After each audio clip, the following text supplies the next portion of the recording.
Good morning, everybody, and welcome to the Shropshire Council Cabinet meeting of Wednesday, the 30th of November 2022. I'm obliged to inform you that this meeting is being live streamed and recorded. And can I also remind members to please identify your name and role before speaking, so that it is clear to those watching the meeting as to who is speaking. Before we start on the agenda, can I also encourage everyone present and listening online to sign the White Ribbon Pledge, which is ending violence against women and girls. Shropshire Council is working really hard to seek White Ribbon accreditation, and the more awareness we can direct towards this campaign, the better. It was great last night, unless you were Welsh, I guess, to get an England win, but it is worth remembering that incidences of domestic abuse escalate during football tournaments. The website address is whiteribbon.org.uk, and I will certainly send a link to all members after this meeting. Thank you.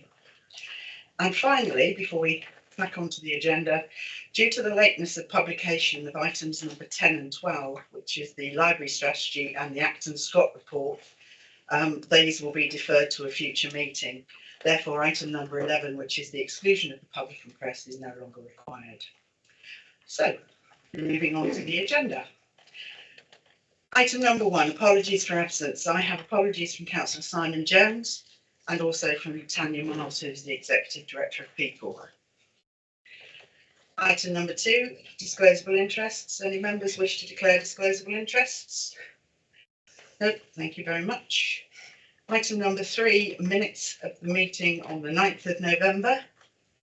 I'm happy to propose those. Do I have a seconder? Councillor Nellens, I'll second. Thank you, Councillor Nellens. All those in favour? Thank you very much. Can I just raise one point during the minutes? Following matters that were raised during the last Cabinet meeting, specifically in regards to health visitors and also a matter concerning TMBS in Bridgnorth, to clarify both situations, a response from the service areas has been posted to SharePoint and also to the public page for the meeting. Thank you very much. Item number 4, public question time. There are no public questions. Item number 5, member question time. We have 2 member questions today. The first comes from Councillor Heather Kidd. Councillor Kidd, would you like to come and sit at the front, please? When you're ready, fire away. I'll try and check. Great. Right, my question really was around the South Shropshire Furniture Scheme, which has been in existence for many, many years. And supplied furniture in one way or another, not just housing packs to those who are in need of those moving into properties without anything, but also white goods and so on. It actually did that over 400 square miles, which is now going to be left without anything down there. And 400 square miles of rural areas with people who find access to many, many services difficult, is going to be quite a significant issue. I thank Dean for his answer. Unfortunately, it didn't actually answer my questions. He gave me the history, which is absolutely correct, and I knew all of that. We had 7 referrals from the council, but only from the council. There are other mechanisms of referral this year to the 1st of November. That means we're likely to get at least 12 until April, the beginning of April this coming year. So actually it's going up. And with the cost of living rise, with more and more breakdowns of relationships and the housing difficulties and people being evicted from properties, actually that need is probably going to be greater.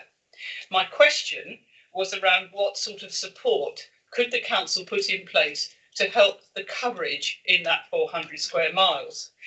And I know we are a proactive council. I know we are a feeling council and need to look after many of those people. The problem with Revive is if somebody's white goods go wrong and they go and get ovens, they go and get fridges, freezers, washing machines, all sorts from Ludlow or can have it delivered, they cannot get to Revive to look at anything, because there is no public transport that will get you there. And trying to order these things online is very difficult. And that is the solution that one I was given when I phoned to find out, and the solution that's in your answer. Many people in the southwest have very poor broadband, can't afford broadband, or their mobile phone signal is rubbish. And we knew all of that during the pandemic. So I would like to think that if we in the southwest are trying to find mechanisms of one, diverting furniture from landfill, because that's another major factor, what we can do, what officer might be available to see whether to help maybe a food bank set up something like that to get that furniture, getting people out to the southwest to pick up furniture for Revive or for the furniture scheme latterly because of costs of transport for my patch has been incredibly difficult. And I would much prefer good furniture not to go to landfill or not to be burnt in somebody's garden, which is what's happened, but actually be diverted and given to somebody who needs it. So if you go back to the question, finding other operatives, and it may be working with other social enterprises to find a mechanism for doing that. I had an oven, actually, a brand new oven being donated from across the road to people who lived there in a rented property for 8 months, brand new oven. I could not find anyone to take it in the southwest. And when offered to the housing associations, they didn't want to know.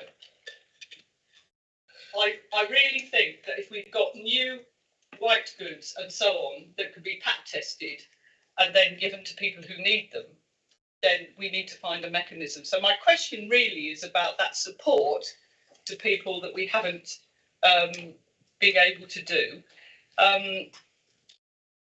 Also, in the past, before Wrekin Housing took it over, the Shropshire furniture scheme was supported by levering in grants, done very ably by Jean Jarvis, who then got an OBE and all the rest of it. So actually, just to put something in place, some places, so it's much more accessible to people and isn't dependent on people being online or having a smartphone, is what I'm asking for. And which department here could help? Where can we? It's not about finding money, it's actually about facilitating if we need it. So that was what my question is, and that's what my follow-up question is. What can we do to help so that people have more access to the service than something in Shrewsbury or Oswestry, which are very inaccessible to us? Thank you, Helen. First time we've had the main question of the supplementary question and everything else rolled into one. Thank you. Now, Dean has got a written answer, which will appear on the website, so I guess we don't need to read all of that out. It doesn't answer. That's what he said. One of the things I would just say in advance is I don't disagree with you, Heather, but I think we do have to accept that we're in a time of limited resources. However, Dean, I appreciate this is difficult for you because you're only just picking this side of the portfolio up, but can you answer any part of Councillor Kidd's question or get a response to it? Thank you. Yes, so in terms of the written response, apologies if I misinterpreted the thrust of your question. I was under the impression that the thrust of the question was what could be done to ensure the current service or to try and bridge the gap of the current service, but which we answer in paragraph 3 and 4. However, to go beyond that into what your supplementary question is asking, as the leader said, it's a time of extremely constrained resource and difficulty in recruiting to posts. We have quite a number of vacant posts throughout the housing and other teams. I can't at this stage commit to us being able to provide a post to coordinate something like this. I wasn't asking for that. But forgive me, but I thought that was exactly what you did ask for, No. Councillor Kidd. No. But in any case, I would certainly take the other part of the thrust of your supplementary, I believe, was how we could work with other bodies and the third sector. And that's something that I can definitely take back to the team.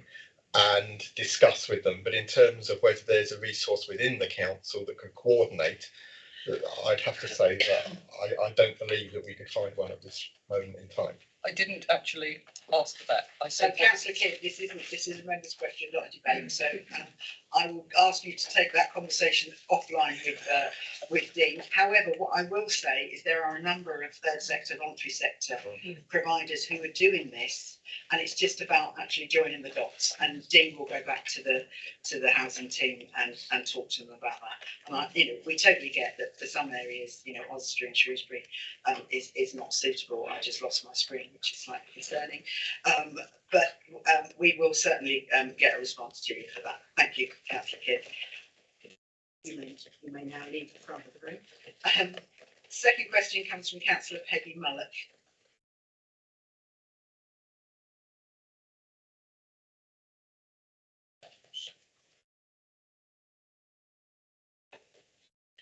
Good morning, everyone. Councillor Fergie Mullock, representing Woolwich North, but I'm also the chair of Scrutiny for People. At the Cabinet meeting in October, I highlighted the significant impact that the cost of living crisis will have on a large number of families and residents in Shropshire this winter and beyond. As the weather gets colder, more residents will be worried about the cost of heating their homes and affording essentials due to rising costs. OBR data predicts that the real household disposable income is predicted to fall by 4.3% in 2022/23, which is the largest drop since records began in 1956. The impact on residents' health and well-being is predicted to be significant. Can you provide a further update on the support locally for residents and from Shropshire Council for its own staff? Thank you, Councillor Mullock. Response to your question, Councillor Graham Butler. Thank you, Leader. The Shropshire Social Task Force, which is made up of partners from across Shropshire, including the council and its subgroups, have continued to meet. The Cost of Living Communications Group have been developing communications to support residents with the cost of living. They are ensuring that the cost of living website is kept updated. The targeted leaflet campaign has been developed, and they are working on a video and social media campaign to help residents access the support they need, particularly over the Christmas and New Year period. The first videos will focus on stigma and energy. Just like to add that we have provided leaflets with telephone support as well for those not online, and I'm very pleased to see our leaflets actually being displayed on a lot of third-party social media sites, which is encouraging. Cost of living partners including Shropshire Council, Community Resource, the Shropshire Food Policy Alliance, Age UK, Community Resource, Marches Energy Agency and Shropshire Systems Advice have developed a 2-hour online training session. The training is available on the Shropshire Council YouTube channel for all frontline staff and volunteers who are supporting our residents. The cost of living helpline based within Shropshire Customer Service has been making targeted calls to households most vulnerable to the cost of living crisis alongside inbound calls. To date, just under 3,500 households have been contacted to advise of help available and established needs, and further households are being identified from the council's databases. I just want to add here, I think this is amazing that we are being proactive. We're not waiting for people to call us, we'll call you. And I've had some really good feedback. The helpline number for inbound calls is being communicated through key venues and partners and via targeted leafleting. Over 70 venues across Shropshire have registered as warm welcome venues. Packs including a logo and signposting information have been sent out to venues. The cost of living team are continuing to seek funding opportunities to support these venues with additional costs. We are developing a dashboard around cost of living data to continue to track the impact of our residents and support offered. I also think, Leader, this will be crucial as we look forward to future policy arrangements so we can actually understand our residents' needs. Support for families. Children entitled to free school meals were supported from the Household Support Fund and the cost of food over the October half term, and will again receive support in the winter and spring half term. The holiday activities and food programmes, known as HAF, will be open again over the winter holiday to enable children and young people aged 4 in reception class to 16 who are eligible for benefits related free school meals and for those who have been referred by a professional to access free holiday activity. I'm particularly glad that Councillor Mullock has asked about our staff, because I think it is crucial at this time that we are seen to be here for our staff. Working with the web team to develop a cost of living hub for a staff which will signpost to local and national support. Working with the Money and Pension Service, who will deliver a webinar around the cost of living, managing money in uncertain times, to be delivered on the 6th of December. The webinar will be recorded for those unable to attend and placed on the wellbeing pages. Promotion of HSBC's cost of living webinars. Staff were finally awarded a pay award in November 22, which was backdated to April 22. I'm very keen to support next year's pay award to start the agreement now, so we can get it out as quickly as possible for next year post-April. So that would be beneficial to the staff. An internal cost of living workforce group are meeting this week to explore what further support can be given to the staff on a short, medium and long-term basis. The only thing I would like to say, Leader, is we will bring forward updates as and when we get them. Thank you. Thank you, Councillor Butler, and thank you, Councillor Monk, for your question. Can I just say thank you to whoever put the leaflet together when we were doing surgery? It was very, very helpful. Yeah, Thank you. it was Emily Fay and the team, and lots of others. Yeah, Thank you. thank you, Peggy. Appreciate that. No need for a supplementary question then, Councillor Butler. Sorry. That's one of the things I would just like to point out, certainly to members, that there was more information sent out to you yesterday in the form of a toolkit, which, please spread far and wide. And as Councillor Butler said, it's really heartening to see our information being shared by so many people, and it's now being shared by organisations who are then sharing it individually as well with their members. So that's, flood the market. Brilliant. Okay, thank you very much.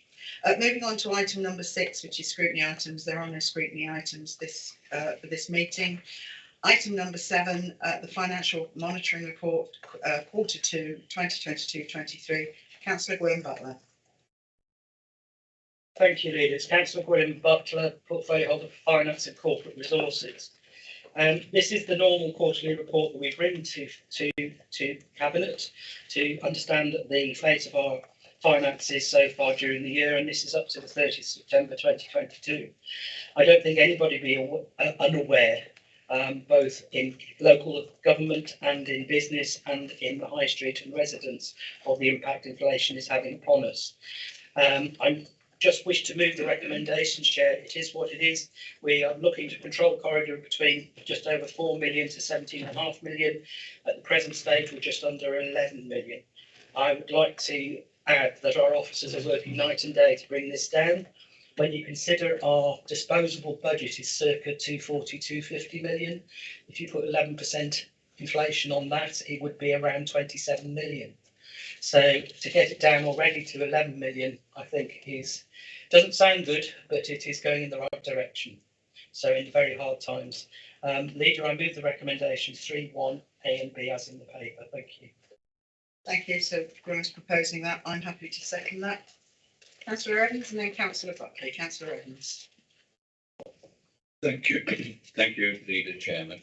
I note with concern the predicted level of reserves, lower than ever I've seen them before, and note also the Section 151 officer's comment that they would be at an unsafe level if it goes as per the quarter 2 report.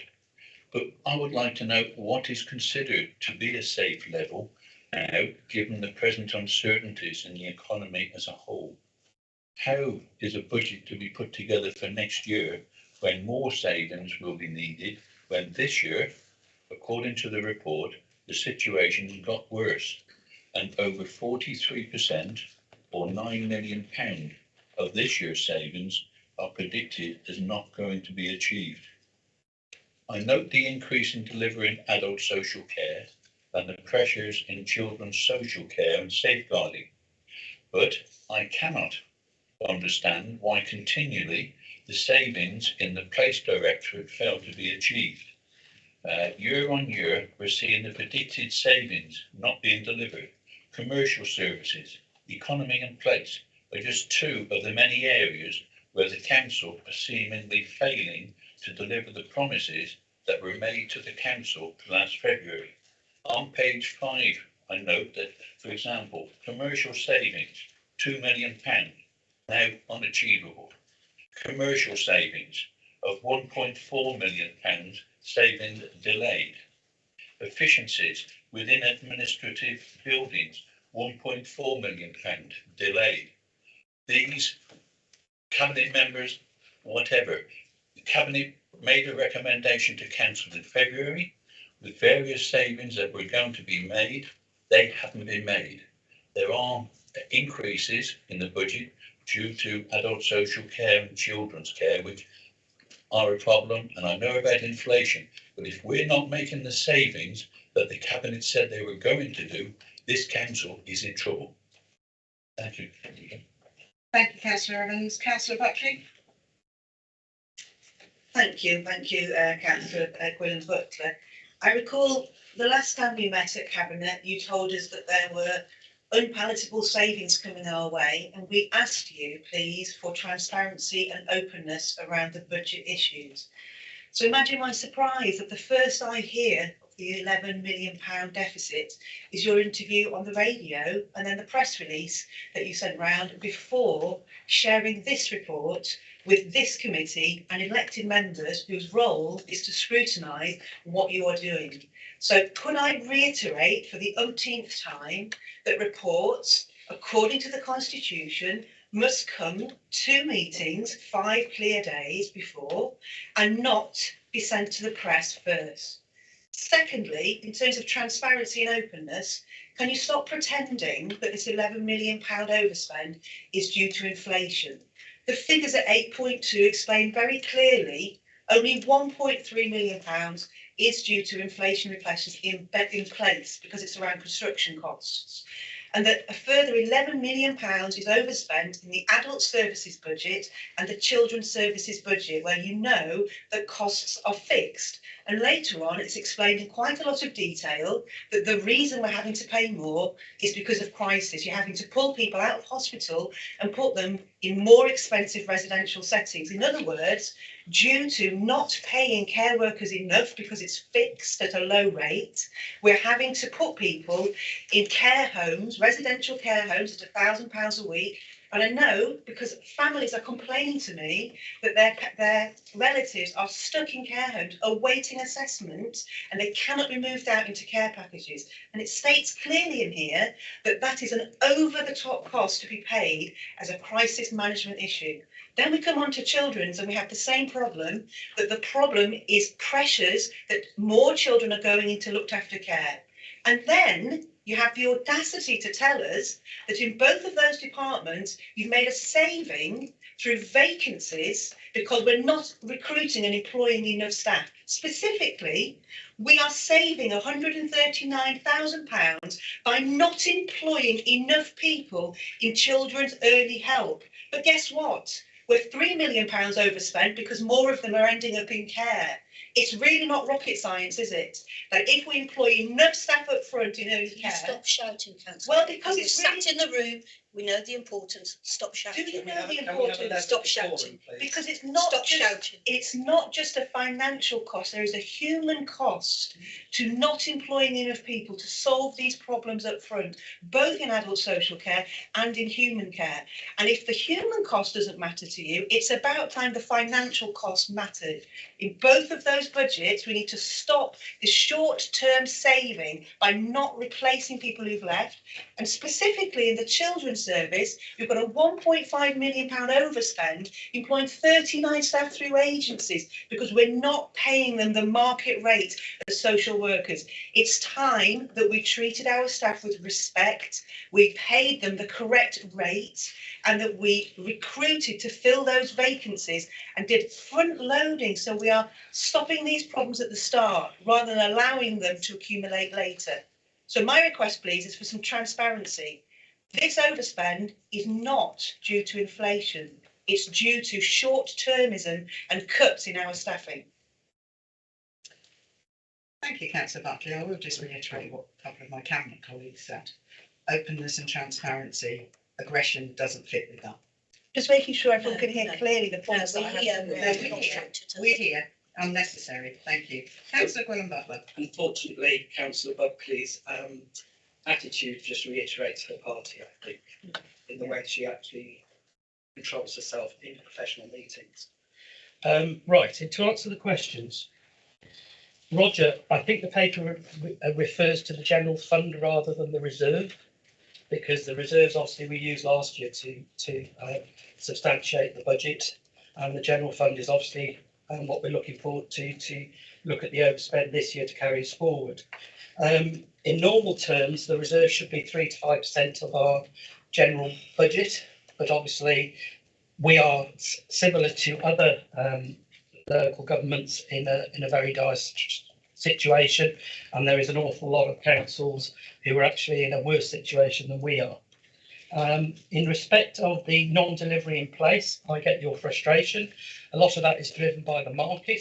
And if you require further information, I will get Mark Barrow, Professor Mark Barrow, Director of Place, to actually get a response to you. In respect of what Councillor Buckley is saying, wouldn't it be wonderful if we got a golden magic wand? You know, part of this problem, she thinks that we can go out and recruit staff, and I honestly believe that if we offered staff an awful lot more than what we're doing, they are just not there. Okay, there is a huge problem both within local government and recruiting nationally of getting staff into place. Now, she doesn't want me to get agency staff in, but if I can't get full-time social workers or other staff in across the organisation, what am I supposed to do? Pay them more. Pay is not all about pay. You talk to Sam Williams, they often want better conditions, they want flexibility, they want to be work from home, they want to actually have sabbaticals. It is not purely about pay. I sit on the West Midlands employer as the vice chair, and if I know anything about employment, I'm the one person in this room that does know about it within the West Midlands. So I will not be dictated from you, Councillor Buckley. So why do we pay less than? Councillor It's Buckley, Llewellyn Butler is speaking. All the pay is under review throughout adult social care and children's services, and we are working and we are already transferring social workers over from agency to full-time staff. And you show me some authorities that are actually managing to achieve that. Telford? No, absolutely not. Hereford? They are not. No, they are not. not. This is Stop lying, Councillor Buckley. They are not. They have a much lower ratio of agency staff Yes, than they do. we There's a do. reason for that. They pay more, they have better conditions. No, they don't, No, Councillor no, Buckley. they They have better exactly the sick pay. same. No, They have they better don't. sick pay conditions. And The when situation with the we social can match worker them. staff, Councillor Buckley, is that basically there is something called job evaluation, and there is a job evaluation situation right across England in terms of social workers. What people are keen that doesn't happen is that social workers end up moving for the sake of a couple of quid an hour. So Exactly. councils are looking at this in a different way. The one thing I am going to raise, Councillor Buckley, is that you are constantly talking about staff and conditions for staff, which makes me think that you might be speaking on behalf of the unions. And I trust that isn't the case, because I understand that you're sponsored by Unison. So please. Just because I care about the staff, I think that you should retract that accusation. No, I I won't am retract- here I won't as the retract that, leader Councillor of the Buckley. Labour Group. Are you saying that only councillors who care about staff must be No. speaking on behalf of the union? No, Don't I'm we not. all in this room Councillor care Buckley, about can the I- staff in Can this I ask council? you to be quiet, please? That is a crazy. An awful lot of what you are saying today, frankly, is soapboxing. Everybody around this table, everybody in this room cares about our staff. Absolutely, we care about our staff. There isn't a single person in this room who wouldn't love to pay dom care workers £20 an hour for what they do. It is not feasible. We do not have the budget to do that. Magic wands, as Councillor Butler said, don't exist. We have to do the very best for our staff and the very best for our residents that we can do within a budget limit. And when you bring forward your alternative budget, I look forward to seeing your figures for staffing. It's in there. Oh, is it? Yeah. Well, I certainly look forward to it, Councillor Butler. Right. Can I just make? Yes, you can, Councillor Butler. Well, I'm absolutely speechless that Councillor Buckley does not believe that I understand the human cost of what she's talking about.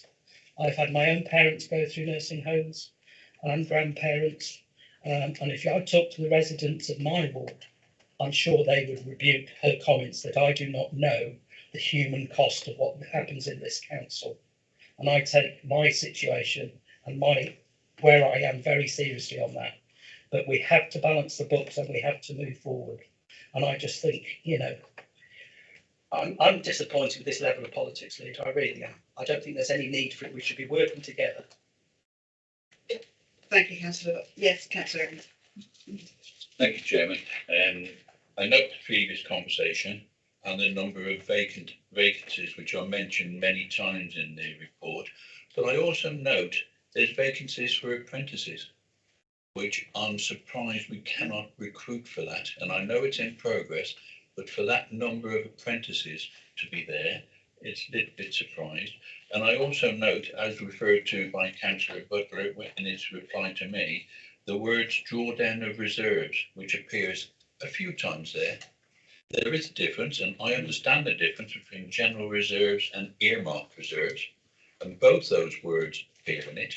What I would like to know is where the reserves, not the earmarked reserves, because they're labelled, where the reserves are held, which are mentioned that various places in the financial report are used to help balance individual sections report, which says reserves are used, and then elsewhere earmarked reserves are used. I note the amount that the earmarked reserves have reduced over the last 2 or 3 years, from 80 odd million down to 30 odd million pound down. We can't keep on doing this. If they are earmarked reserves, they're earmarked for a reason. This council needs to balance its budget. It's been there for a number of years that the budget that the Cabinet have put forward is unsustainable. It's reiterated in this quite explicitly by the Finance Officer. And if you do not deliver the savings that you say you will do this next year, we will be issuing a Section 114 notice, or the officer will, because we will have no money to pay the services, and we will only be able to do the statutory services. This has been happening over a number of years, and I note the words reserves and earmarked reserves. Thank you, Leader. Yeah, thank you, councillor Evans. I think Dean's going to come about apprentices, and then I'll come back to councillor Butler. Councillor Carroll. Sorry. Some people might be quite pleased that didn't I work. think Roger Evans was one of them. I did notice the cheering. In terms of apprenticeships, I've been talking to businesses and housing registered social landlords around the county the last few months. It's not just us that are struggling to fill apprenticeships. I was talking to one company that advertised 2 apprenticeships just a couple of weeks ago. They had 10 applicants, 3 turned up to interview. They offered 2 of them the jobs, and 1 of them didn't turn up, and they ended up with a vacancy for an apprenticeship. It's not a unique problem for local government. It's a problem across the sector, and I know that Gwilym, through the West Midlands Employers Organisation, is looking at ways to make apprenticeships more attractive and more viable, both for the organisations and the people taking them up.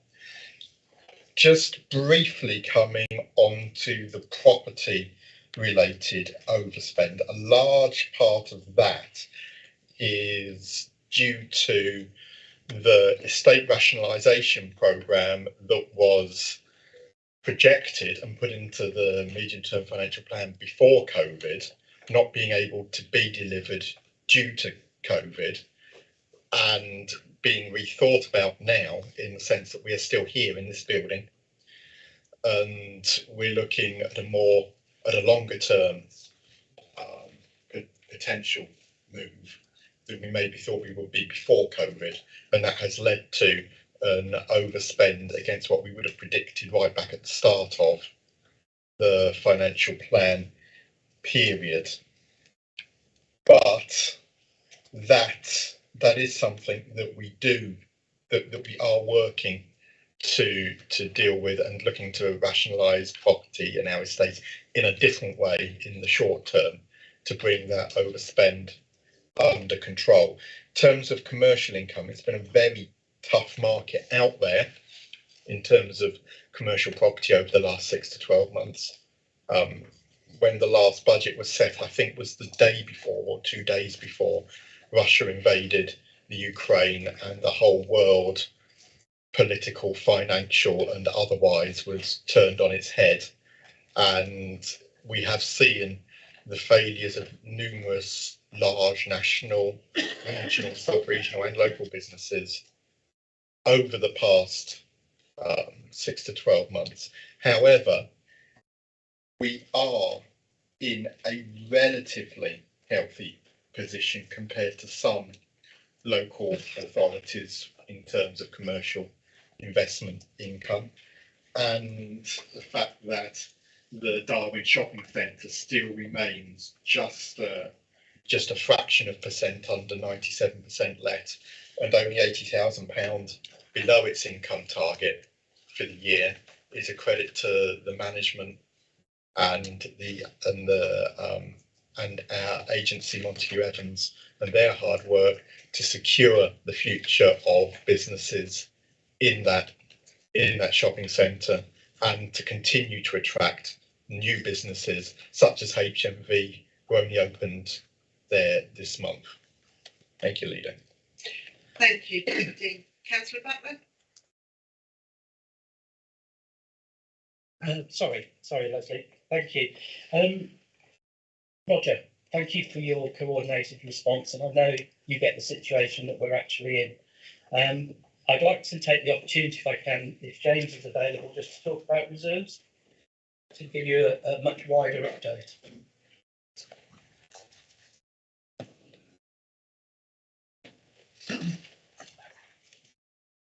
Okay, so the question was around about reserves, general fund balance, and the levels that we're holding and the use of those reserves. What we've tried to do within the report, well, firstly, in terms of the general fund balance, that's set every February and agreed by full council, and that's a risk assessment based on the position as projected over the coming financial year. So, regardless of the level of savings, if there is a stronger robustness around the delivery of those savings, you'd actually expect to see a low level of general fund balance, for example. So it's not directly correlated to the level of savings. In terms of the levels of earmark reserves, the £11 million overspend that we're showing in Q2, there are a number of small areas identified within the report where we have identified one-off pressures within the projections in individual service areas, and against those projections we've then shown one-off use of reserves to balance that off.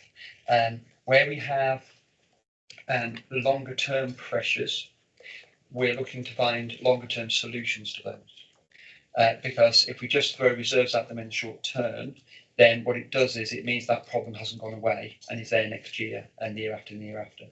So at this point in time, we would have hoped that the overspend figure within the control corridor would have come down, but we haven't tried to make that an artificial figure to bring down by just throwing reserves at it and actually storing up the problem. So over we've still got another 6 months of the 4 months now of the financial year left, and we're continuing to work through to find longer term solutions in the current year, which will help to impact on the next year. We can and will undertake a review of earmark reserves towards the end of the year if we feel that the level of overspend is still at a level too high, and back to that sustainability point around the general fund balance, it gives us an opportunity to ensure that we have a value in that general fund balance that's appropriate for the budget for the next financial year. I hope that helps. Can we ask another question while we've got him there? You can, Councillor Buckley. Just to say that I realise that this report was produced at the end of September, and in there was the section around the income generated through savings with the increased base rate. And in the report it was describing the jump to 1.75 and how this generated 2.3 million. So obviously now that that's increased again to 3%, I mean that's almost double. Are you able to give us any update on that? Because that's rather hopeful. Sorry to dash your hopes, but the report absolutely was produced at the end of September. However, we we review our treasury management policy based on information that comes from our financial advisor. So based on the predictions of where the base rate would go over the remainder of this financial year was the basis on which we undertook the assumptions. So when we saw the base rate increases and they were in line with the predictions that had been made by our financial advisors, it meant that it just firmed up those figures rather than being additional. If base rates increase or decrease at a rate outside of our predictions, that will have an impact. Okay. Roger, sorry, you got your hand? Yes, only a quick one, Chair. I do have other questions, but I know we're looking at this report at the scrutiny meeting this afternoon, and I will have other questions and further questions at that meeting rather than at the cabinet table here. But those are the essential ones, I think, that it highlights the problems that this council is facing. Thank you. And many other councils around the country, Roger, I have to say. Thank you for that. So I have a proposer. Oh, sorry, Gwen, did you want to come back? All I wanted to say is that, Roger, I in a lot of extents, I do agree with you that whatever budget is actually proposed and accepted in this next 12 months, the delivery over the next 12 months of that budget is crucial. And if that budget is not delivered over the next 12 months, there could be uncertainty out thereafter. So we're in the real world. Thank you very much. So I propose that. I have a seconder. All those in favour, please. Thank you very much. Moving on to item number 8, draft empty homes strategy. Councillor Dean. Thank you, Leader. This strategy has been out for public consultation already. It did come to council a few months ago. I can't remember exactly when, but it was before I took back on the housing portfolio, but it was put out to public consultation. As a result of the public consultation, a few amendments and changes have been made to take on board the valid representations that were made by organisations and members of the public. Those changes can be found in section 7.5 of the report. You can see there 1, 2, 3, 4, 5, 6, 7, 8 bullet pointed amendments made to the strategy. In general, the response has been good and supportive from both stakeholders, statutory stakeholders and members of the public who have responded. The issue of empty homes is one that I'm sure all members are contacted about by people in their communities from time to time. Some are empty for a matter of months, some are empty for years, some remain empty decades later, and they are a blight on the communities in which they sit for all sorts of reasons, including criminal and antisocial behaviour and environmental reasons. It's also a huge waste of resource when we have thousands of people on the housing waiting list, as do most local authorities. What we do need to be wary of is giving false hope and false expectations about a huge flurry of work that will suddenly bring hundreds of properties back into use in a matter of weeks or months, because that is not what this strategy is doing. This strategy is there to outline the various ways in which we can engage with owners and ultimately what enforcement action is within our remit.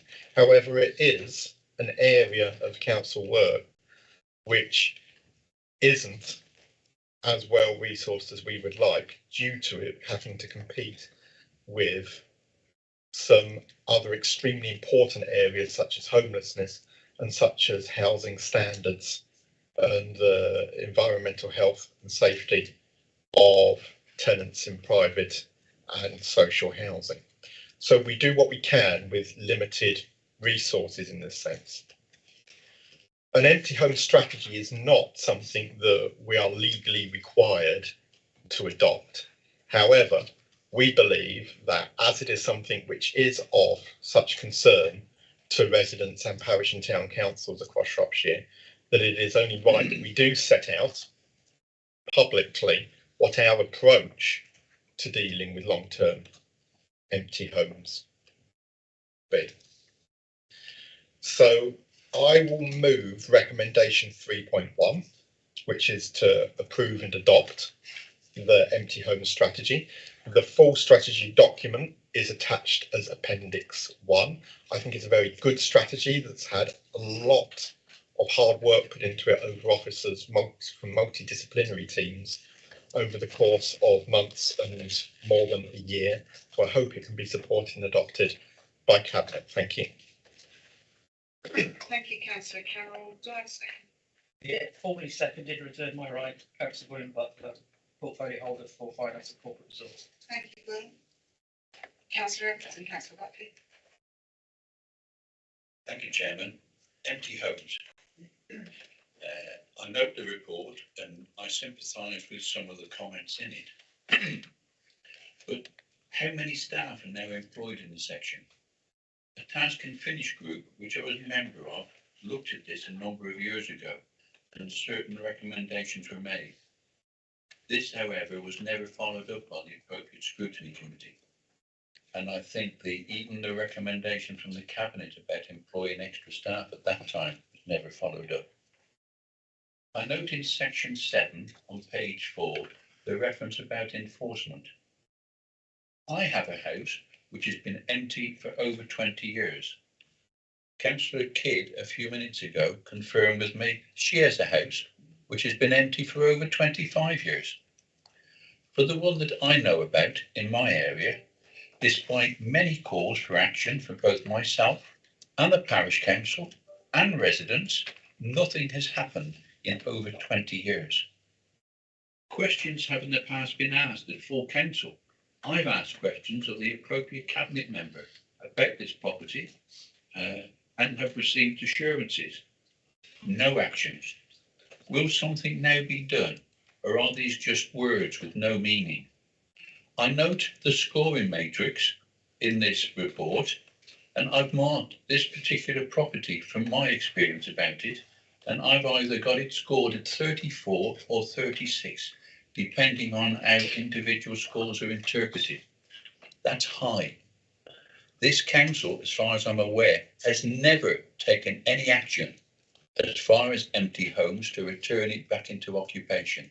There's over 1,000 houses there in long term there, which could be occupied. Some of them are just sitting there. This council really needs to take action and show owners of these properties that we, the council, will take action about it. This individual property, it's been talked about with the previous 2 chief executives even. Nothing has happened. And the parish council are asking me, what use is it for the council if it doesn't take any action on items like this? Thank you, Chair Leader. Yeah, thank you, councillor. Councillor Buckley. Hi, I'm going to put the microphone further away to help with the volume issues. And shouting. Well, I think we have a different idea about what shouting is. I just speak quite loudly. We're all same views. Don't shout. Councillor Hurst-Knight. It's quite Yeah, difficult. councillor Buckley, carry on, please. Yeah, so I wanted to welcome this report. I think there are 2 things in here that are really positive. One is the repeated references to sensitivities around exceptional circumstances where people have gone into care, where there are probate issues. And I really welcome that because there is a balance to be struck, isn't there, between moving on properties that have been hanging around for far too long and those ones that just breach the 6-12 months where there's a really complex family issue. So I really welcome the sensitivity around that and I hope that that's respected. I also welcome the references to potential social lettings agency, the idea that this could, for those that are prepared to sell, it could lead to an avenue to increase stock. So all of that's really welcome. And what I would say, I mean, I'm assuming this has come today because you want to take action, you want to receive that mandate to move quicker on those properties, just as Councillor Evans is requesting. And so what I would ask is to have some more financials around it. Once you have the total list of properties, to put a price tag on those if they were all to pass these matrix, so that there is an understanding of the economic value to the teams to move on this quickly, because that could help plug our deficit. I'm sure that's a factor in your decision making, but once you have an accurate price tag on it, I think it helps focus everyone's mind. So So thank you. Yeah, thank you, councillor Buckley. Councillor Butler? Just want to reiterate something Councillor Evans said about we're perhaps not doing anything. I think with our pricing mechanism for empty homes with excess council tax is one way we're trying to bring home. We have brought quite a few homes back into use. And I just wanted to comment that I bring forward, it was mentioned at the full council in February last year when we delivered the budget about second homes and empty homes. And I'm bringing the green paper to performance management this afternoon of how we can actually increase looking at that and bringing more back as possible. Yeah, I'd forgotten about that. Thank you, councillor Butler. Councillor Carroll? Then Thank councillor you. Evans again. Thank you. To take the points in reverse order, thank you, councillor Buckley. In terms of your interpretation as to why we brought this paper, as I said, this is not something that we are legally required to have. So our only intention in writing and bringing forward a strategy is to achieve the best end results for the people of Shropshire.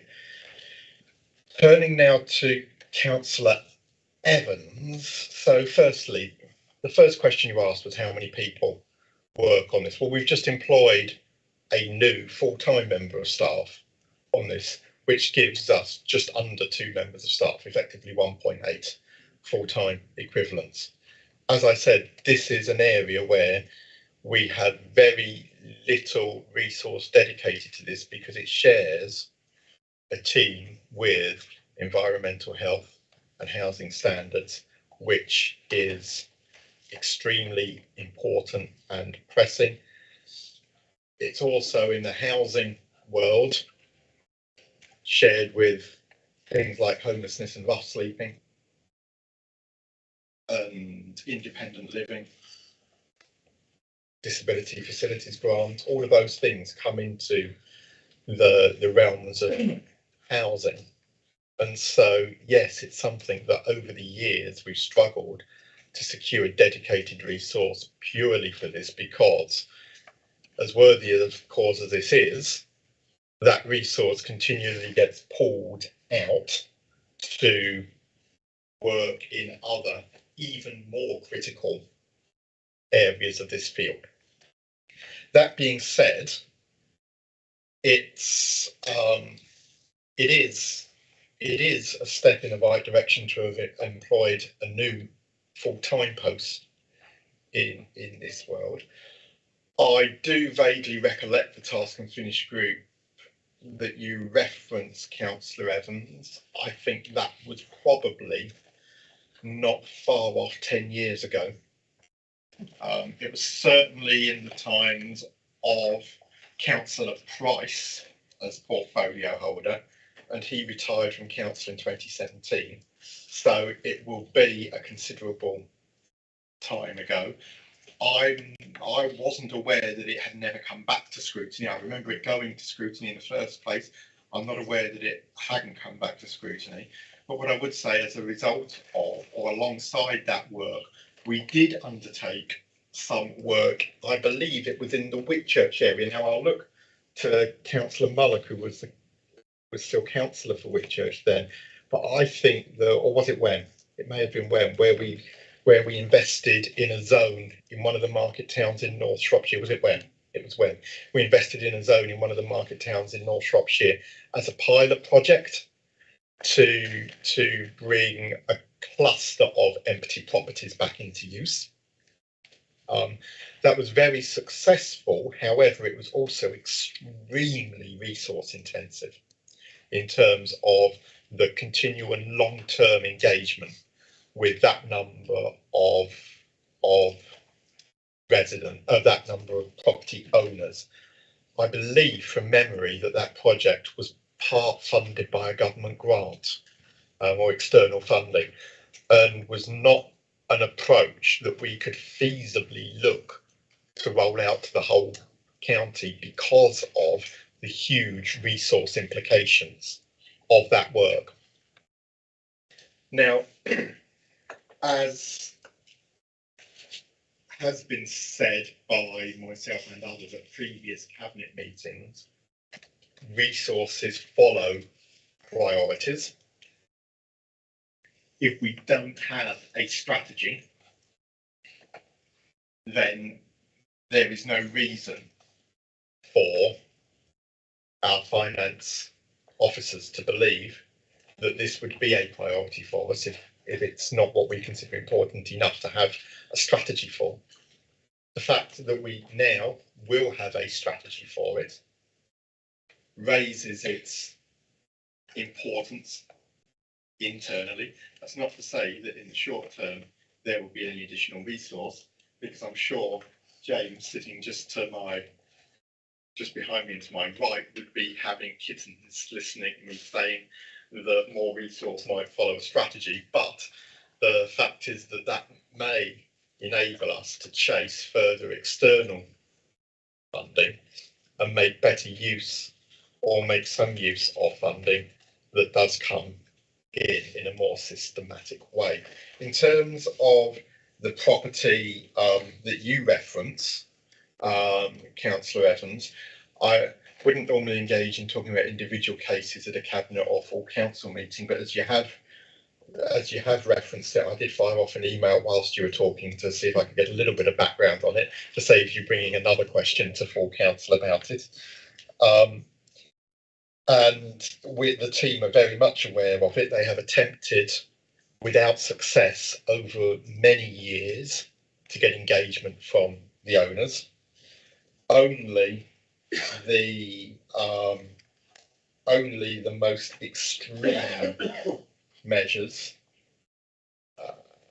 which would also be cost prohibitive, are seen as a realistic answer to bringing that back into use in the short term. That's not to say that those couldn't be pursued.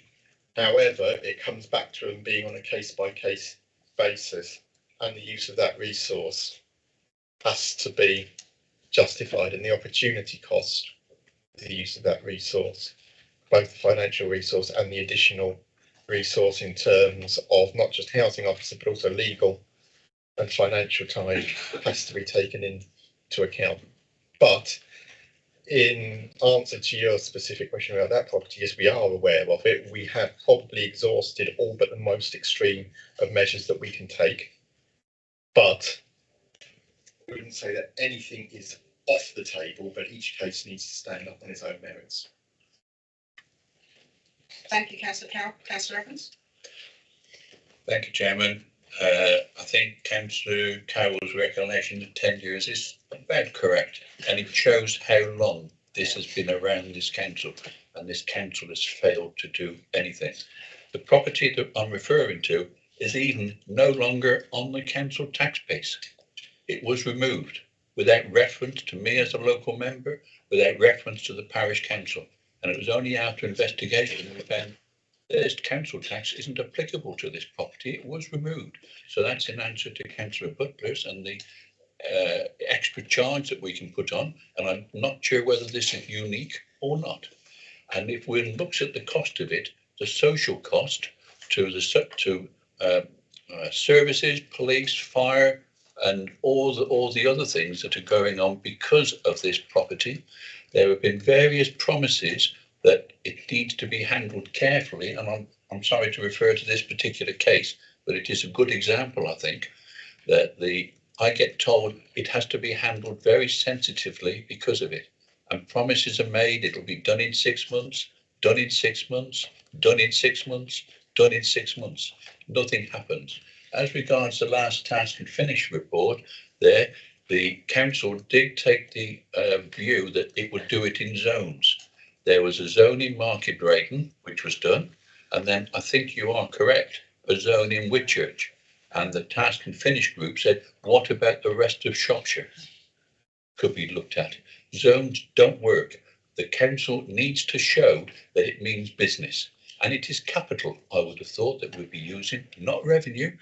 So it's an invest to save. If you invest, somebody goes in that house, you provide a house for it, and there's also the council tax. So it is a win-win for all the services, that if we can start to return these houses to occupation. So yeah, I support this report and I've got no problems with it, but we do need to take some action and show that what we and we mean to take action. Sorry, Chairman, No, for going on. No, that's fine, and I get that, and so I think from my perspective, this gives us a framework. I think we'll take that specific case offline again, because I think we do need to look at that.